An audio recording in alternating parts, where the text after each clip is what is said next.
Hello, the following presentation is intended to update the Board of Education and the community on the status of District 33's grade level growth. After you have viewed this presentation, we invite you to view the District School Improvement Plan presentation to learn about the numerous initiatives taking place in buildings and classrooms across the district to increase achievement.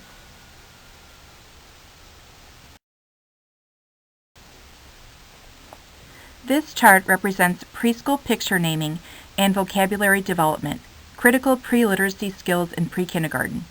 The Get It, Got It, Go is a nationally normed 1-minute timed vocabulary test. 39% of English speakers and 26% of our Spanish speakers scored in the proficient range on this test. The component vocabulary test is a locally developed assessment consisting of 102 vocabulary words that students should know by the end of preschool. 50% of our English speakers and 39% of our Spanish speakers scored in the proficient range on this test.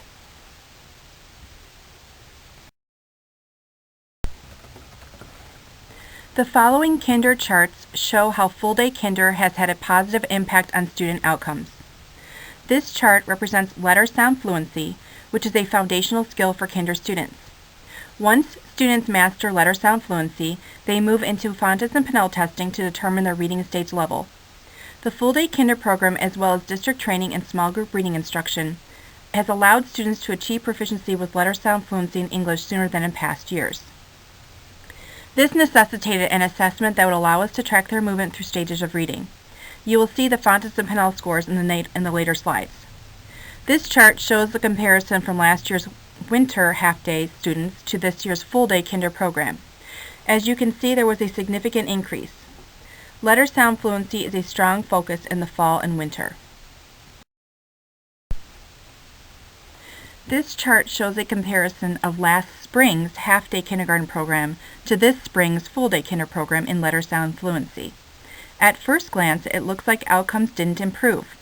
But due to students mastering letter sounds more quickly, by spring, Kinder teachers have now been able to move the focus of instruction to reading rather than individual letter sounds. We have added Fountas and Pinnell testing to allow for teachers to track Kinder students' stages of reading.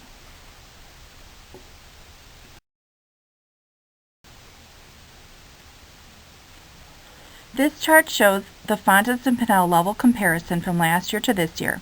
This assessment assesses the stages of reading in English.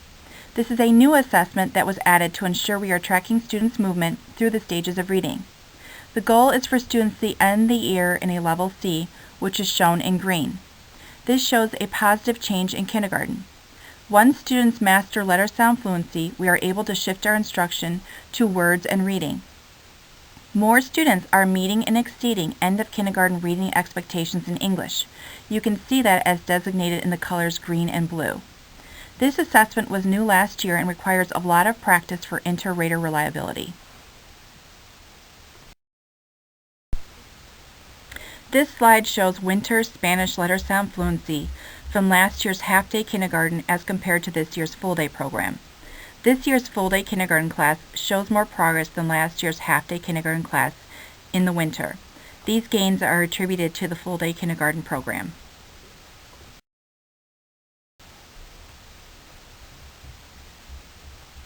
This chart is a comparison of last year to this year's spring results in half-day and full-day kindergarten in Spanish. Look at the size of the colored portion of each bar on the graph. We saw the same results in English letter sound fluency. Letter sounds have leveled off as reading whole words has become an instructional focus.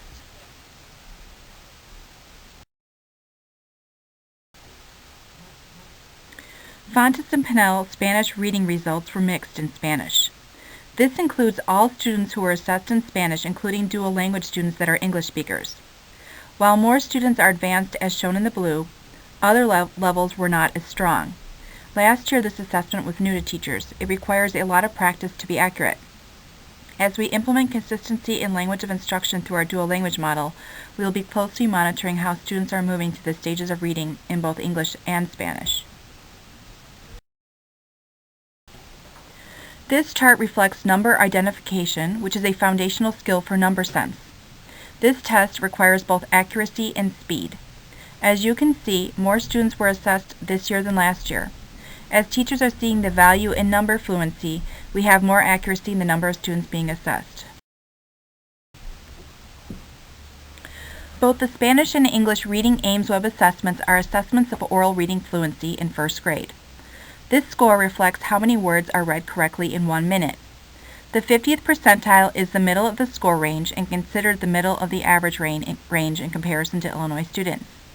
In an ideal world, 50% of our students would meet or exceed this score. We met the ideal for Spanish reading fluency. For math computation, D33 students scored slightly above the Illinois 50th percentile, or D33's average score was slightly above the Illinois average. In first grade English oral reading fluency, 31% of students met the 50th percentile or the ideal score. That number reflects both English and Spanish speakers.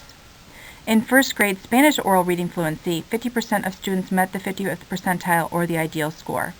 That number reflects all bilingual and dual language English speakers who were assessed in Spanish. In first grade number computation, 58% of students met the 50th percentile or the ideal score. That number reflects all first grade students, both English and Spanish speakers.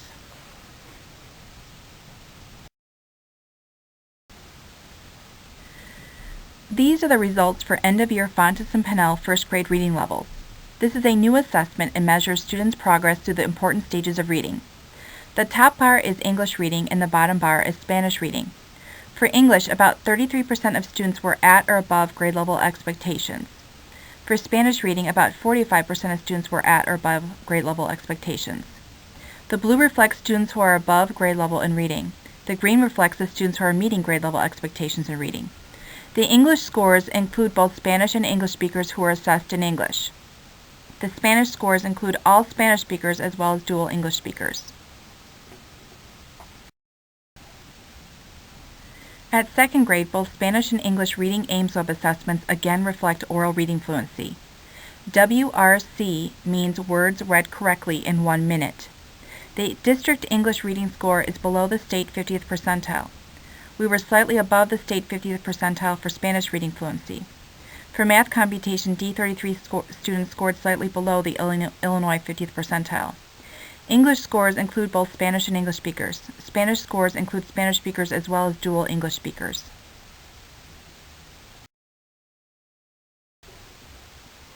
These are the results for second grade's end-of-year Fontes and Pinnell reading levels. The top bar is English reading and the bottom bar is Spanish reading.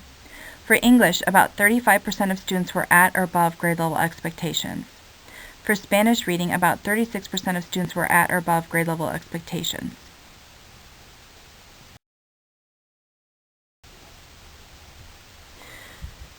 The MAP assessment is a benchmark measure in English. It is a short general sampling of grade level skills. It is measured with a RIT score or an instructional level. These are comparisons of national and district mean or average scores on MAP in English. The national mean is the 50th percentile, and in an ideal world, our district mean would be the same as the national sample, and 50% of our students would score at or above that point. This assessment is conducted in English only, is computerized, and is given for the first time in third grade. It reflects all students, both Spanish and English speakers. 25% of third graders scored at or above the national mean in reading. 26% of third graders scored at or above the national mean in math.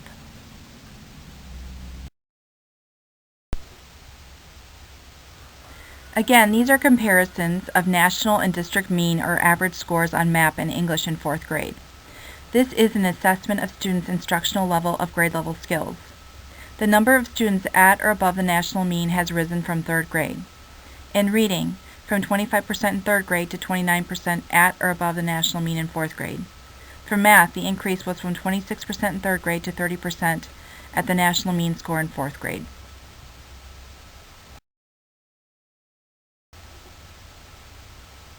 MAP also calculates a projected growth score based on what is typical growth for students with a specific instructional score and at a certain grade level.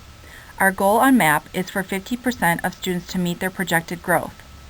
These are the changes in growth for this spring's fourth graders in comparison to last year's third graders, the same group of students from one year to the next.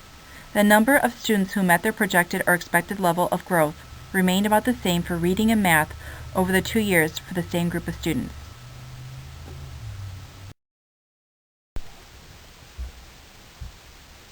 Again, there are small gains in the number of students who are at or above the national mean. While the goal is 50%, the percent of 5th grade students at or above the mean is 31% for reading, which is an increase from 4th grade's 29%. In math, there was an increase from 4th grade's 32% to 5th grade's 38%.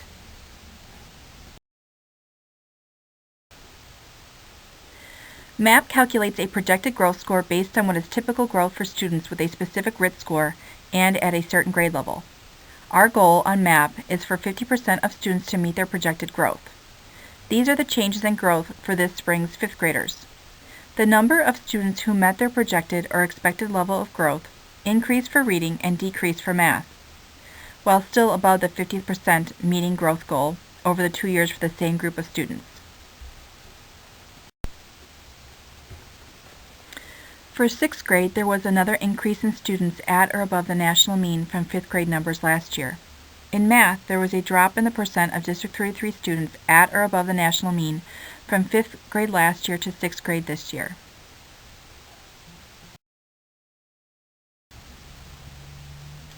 These are the results for this spring's 6th graders in comparison to last spring's 5th graders. This reflects the same group of students. The number of students meeting their projected growth in reading remained about the same from last year to this year. The number of students meeting their expected growth dropped from 5th grade to 6th grade in math.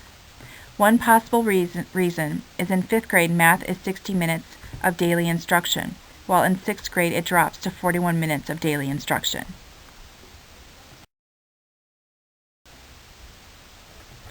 For 7th grade, the percent of students meeting their projected growth score is 44% in reading and 27% in math.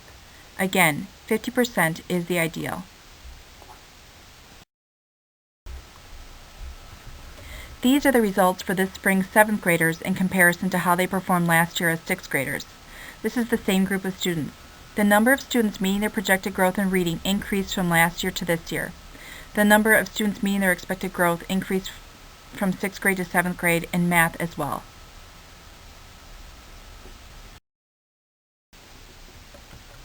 On MAP, the national mean is the 50th percentile, and in an ideal world, our district mean would be the same as the national sample, with 50% of our students scoring at or above that point. In reading, 43% of 8th graders were at or above the national mean in reading. In math, 32% of 8th graders were at or above the national mean in math. These are the results for MAP growth from 7th to 8th grade. The cohort represents the students who finished 8th grade this year. During their 7th grade year, more students met their growth projection than in their 8th grade year. The reverse was true for math. More students met their growth projection as 8th graders than 7th graders.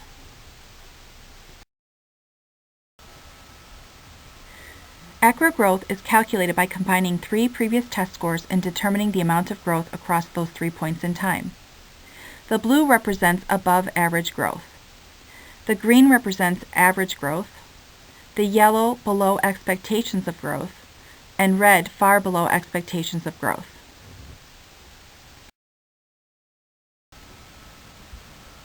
None of our spring growth measures showed red or far below the expectation level, but for 4th grade we did see slowed growth in reading and math as compared to what is typical.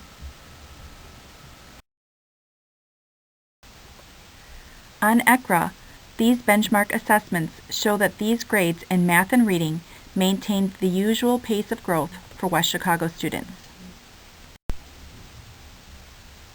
As a grade level on ECRA, 2nd grade showed above average growth in reading fluency. This is an indication that students learn basic reading skills at an accelerated rate compared to the grade level's previous or earlier in the year rate.